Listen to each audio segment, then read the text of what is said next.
Every Who down in Whoville liked Christmas a lot, but the Grinch, who lived just north of Whoville, did not. The Grinch hated Christmas the whole Christmas season. Now please don't ask why. No one quite knows the reason. It could be that his head wasn't screwed on quite right. It could be perhaps that his shoes were too tight. But I think that the most likely reason of all may have been that his heart was 2 sizes too small. But whatever the reason, his heart or his shoes, he stood there on Christmas Eve hating the Whos, staring down from his cave with a sour, grinchy frown at the warm lighted windows below in their town, for he knew every Who down in Whoville beneath was busy now hanging a mistletoe wreath. And they're hanging their stockings, he snarled with a sneer. Tomorrow is Christmas, it's practically here. Then he growled with his Grinch fingers nervously drumming, I must find a way to keep Christmas from coming. For tomorrow, he knew, all the Who girls and boys would wake up bright and early.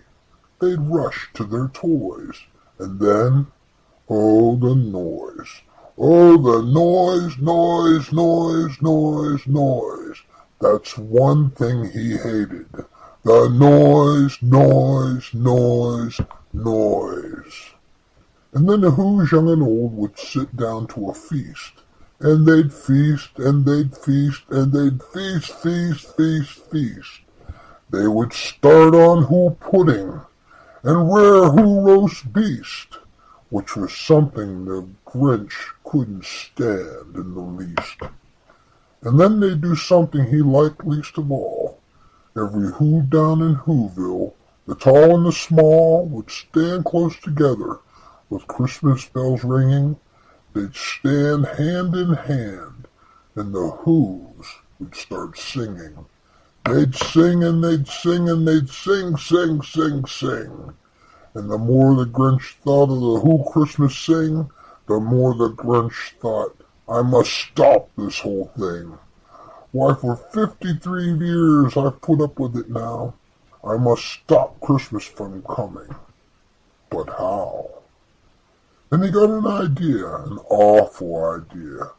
The Grinch got a wonderful, awful idea. I know just what to do, the Grinch laughed in his throat, and he made a quick Santa Claus hat and a coat, and he chuckled and clucked, what a great Grinchy trick. With this coat and this hat I'll look just like Saint Nick. All I need is a reindeer. The Grinch looked around, but since reindeer are scarce, there was none to be found. Did that stop the old Grinch? No. The Grinch simply said, if I can't find a reindeer, I'll make one instead. So he called his dog Max, and he took some red thread, and he tied a big horn on the top of his head.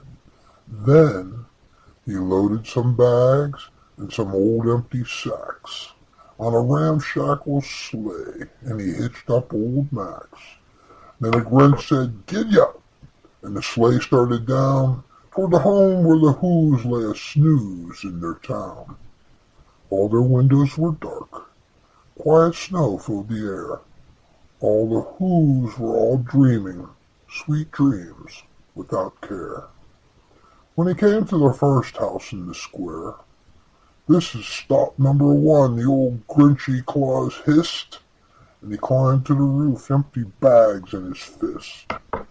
Then he slid down the chimney, a rather tight pinch, but if Santa could do it, then so could the Grinch. He got stuck only once for a moment or two, then he stuck his head out of the fireplace flue.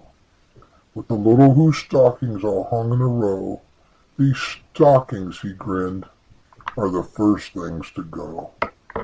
Then he slithered and slunk, with a smile most unpleasant, around the whole room, and he took every present, pop guns and bicycles, roller skates, drums, checkerboards, tricycles, popcorn and plums, and he stuffed them in bags. Then the Grinch very nimbly stuffed all the bags one by one up the chimney. Then he slunk to the ice block. He took the Who's feast. He took the Who pudding. He took the roast beast. He cleaned out that ice box as quick as a flash. Why, that Grinch even took their last can of Who hash. Then he stuffed all the food up the chimney with glee. And now, grinned the Grinch, I will stuff up the tree. The Grinch grabbed the tree and he started to shove, when he heard a small sound like the coo of a dove. He turned around fast, and he saw a small Who. Little Cindy Lou Who was not more than 2. The Grinch had been caught by this little Who daughter, who'd go out of bed for a cup of cold water. She stared at the Grinch and she said, Santa Claus, why? Why you're taking our Christmas tree? Why? But you know, that old Grinch was so smart and so slick. He thought up a lie, and he thought it up quick. Why, my sweet little tot, the fake Santa Claus lied.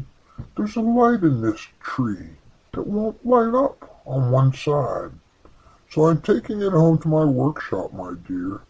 I'll fix it up there, then I'll bring it back here. In his fib fooled the child, and he patted her head, and he got her a drink and he sent her to bed. And when Cindy Lou Who went to bed with her cup, he went up the chimney and stuffed the tree up. Then the last thing he took was a log from their fire. Then he went up the chimney himself, the old liar. On their walls he left nothing but hooks and some wire, and one speck of food. Then he left in the house was a crumb that was even too small for a mouse.